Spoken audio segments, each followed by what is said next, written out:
Arsenault. Et pour les revues de presse, messieurs, bonjour, c'est à vous. Bonjour Douala, bonjour Thierry Carole, bonjour également à Soflane.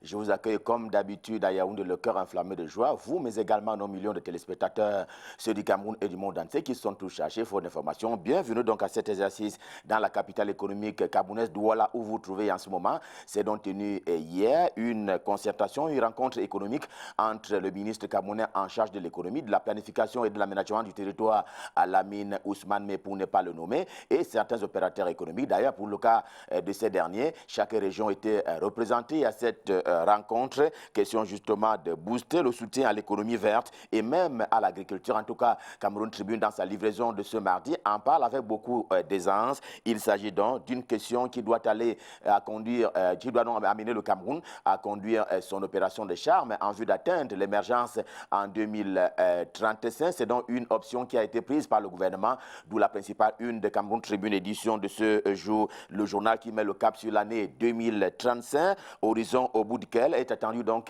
l'émergence du Cameroun. Des nouvelles de la dernière sont également proposées par Cameroun Tribune, édition de ce jour, le journal qui a donc suivi les premiers pas d'un des lions indomptables du côté de la Belgique.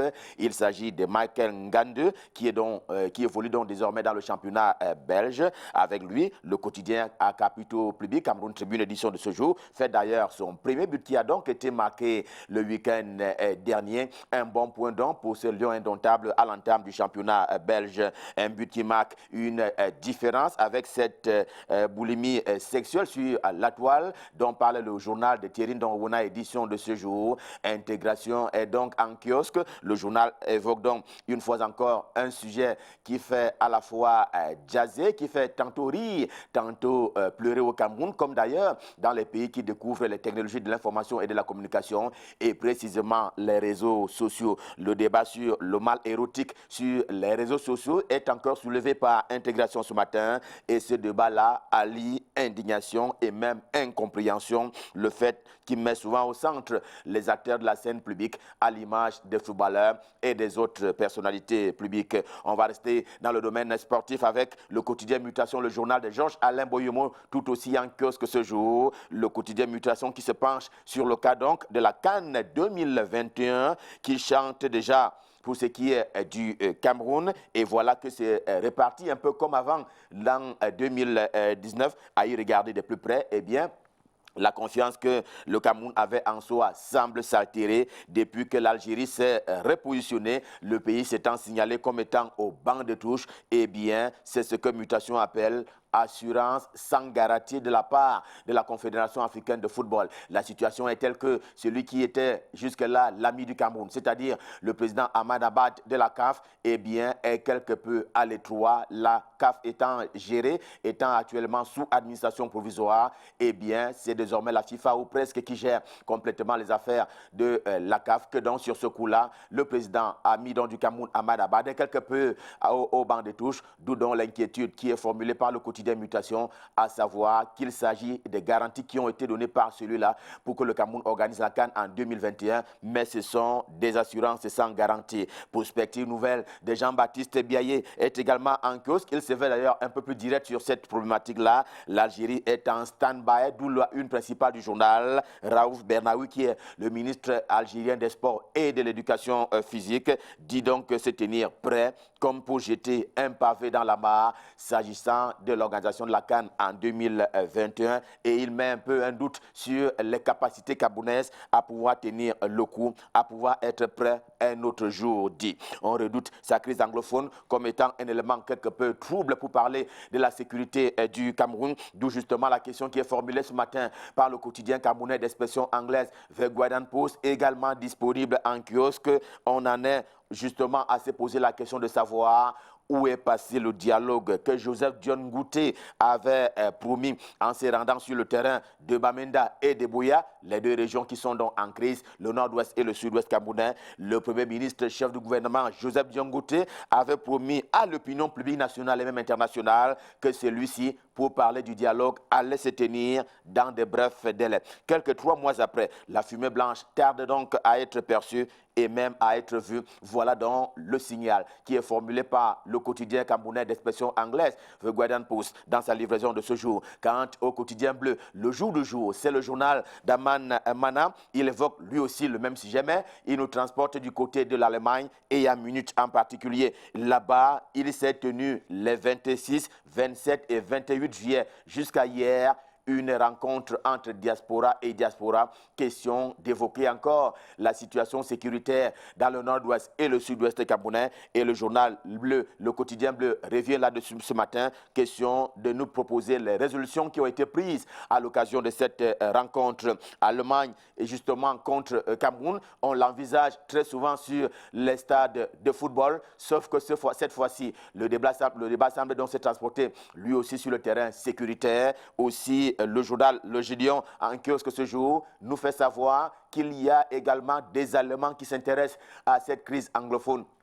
Près des milliers viennent justement de formuler ce qu'il est convenu d'appeler une pétition adressée à Angela Merkel. Et justement, cette pétition lui met la pression. Car ces Allemands-là signent ce document. Question de demander à l'Allemagne de s'intéresser de plus près également à la crise sociopolitique que traverse le Cameroun en ces deux régions, le nord-ouest et le sud-ouest camerounais. Rien à voir avec la diplomatie classique qui retient l'attention de Cameroun Insider, qui est d'ailleurs le tout nouveau né donc du groupe Sopecam. Cameroun Insider en kiosque ce jour, il parle de cet état de choses avec les audiences qui ont été accordées très récemment encore par le président de la République à des personnalités notamment diplomatiques. Il en est ainsi du chef de la mission diplomatique du Canada au Cameroun, du chef de la mission diplomatique de la France au Cameroun, Gilles Thibault, qui est d'ailleurs arrivé en fin de ce jour, mais également des Américains en tant qu'opérateurs économiques qui sont donc passés par le palais de l'Unité, le palais présidentiel, à l'occasion des audiences qui ont donc été accordées par le président de la République pour des questions d'intérêt bilatéral et même sécuritaire. Paul Ngouaré Kindi et son journal Réalité répondent également présents ce matin. Ils ont touché un mot par rapport à cette question justement de la sécurité par le passé. Mais sauf que ce matin, il met le cap d'abord sur l'extrême nord, l'une des régions justement du Cameroun qui sort également de la crise, avec notamment les affres de la secte terroriste Boko Haram. Le gouverneur Mindiyawa Bakari qui rompt un peu le silence ce matin. Et il parle un peu de la secte terroriste à laquelle j'ai fait allusion, à savoir Boko Haram. Cela après une évaluation qui a été faite justement de la situation sécuritaire à l'issue d'un forum de gouverneurs du bassin du lac Tchad auquel il a justement participé. Réalité, édition de ce jour, parle également de Philippe Bagamboua, qui est ministre chargé des missions à la présidence de la République, qui est tout aussi l'une des personnalités au centre du RDPC dans la région du centre et le département du Foundi en particulier. Oui, il fait partie des personnalités qui prônent au quotidien la paix et le vivre ensemble. Martel encore, réalité de Paul Ngouaré Kindi, édition de ce jour. Le point hebdo n'en fait pas du tout cas, jetant plutôt son dévolu sur le sérail, et parce qu'il y a ces membres du gouvernement qui s'étripent, qui se rejettent un peu la responsabilité et le piteux état justement du monde carcéral, l'environnement carcéral du Cameroun, qui donc a permis à observer qu'il y a quelque peu de dissensions et de divisions entre différents membres du gouvernement. Binam News est également en kiosque ce jour. Il se demande encore à qui profite vraiment le désordre, qu'il s'agisse justement de ce qu'il est convenu d'appeler la crise anglophone, mais également du tribalisme, comme étant pris justement comme un fait qui marque en mal la République et la communauté nationale. La gangrène mérite donc d'être coupée avec une hache au besoin. Renseigne encore Binam News, qui est également en kiosque ce jour, parce qu'il s'agit, selon lui, d'un véritable frein au développement économique et au développement tout court. Et justement, expression économique qui traite des questions économiques et financières au quotidien également. En kiosque, il s'attelle à un fantôme ce matin, fantôme pour dire ce que sera le Cameroun en 2021 au plan économique, et le journal d'arriver à la conclusion que les perspectives sont complètement bonnes sur le plan macroéconomie camerounaise. L'économie traite toute pour sa part de la culture des rentes. Le journal en kiosque ce jour fait un cap sur la filière parce qu'elle est simplement en perte de vitesse.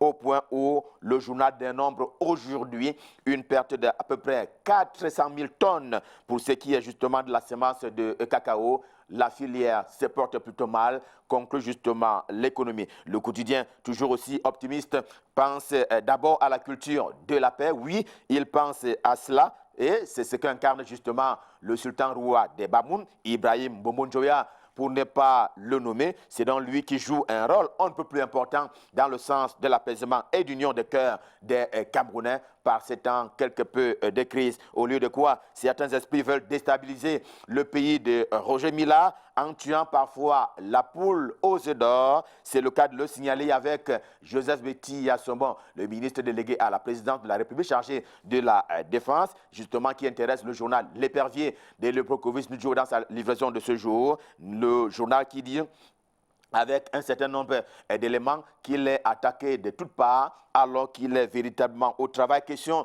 lui, d'assurer la sécurité des hommes et des biens sur l'ensemble du territoire camerounais. Il n'est donc pas seul à être responsable des prisons camerounaises, contrairement à un certain nombre d'informations qui ont circulé notamment dans les réseaux sociaux. L'Épervier veut dire qu'il avait fait sa part. Il a donc fait sa part auparavant, c'est-à-dire avant la mutinerie. L'orphelin est également en kiosque ce jour. Il ajoute même que le ministre délégué à la présidence de la République chargé de la Défense et le ministre d'État, secrétaire général de la présidence de la République ont simplement été sacrifiés à l'autel des calomnies par des pourfendeurs de la République à la suite justement de la mutinerie à la prison centrale de Yaoundé. Dans une édition spéciale, l'Épervier dresse un portrait de cet opérateur économique. Vous allez le voir, il s'agit de Jean-Périal Nyondok, pour ne donc pas le nommer, qu'il présente d'ailleurs comme étant un manager accompli. Oui, il faut parfois encourager et justement les Camerounais qui sortent de l'eau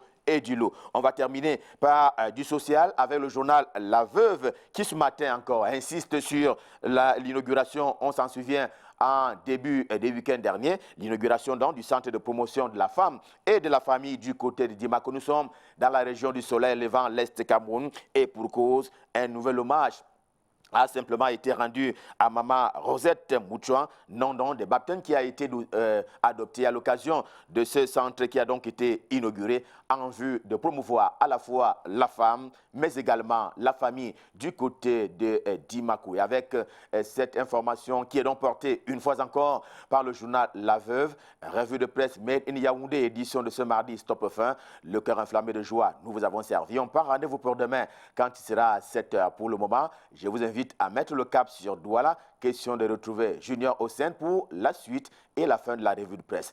Bonjour Junior, c'est à vous, à Douala.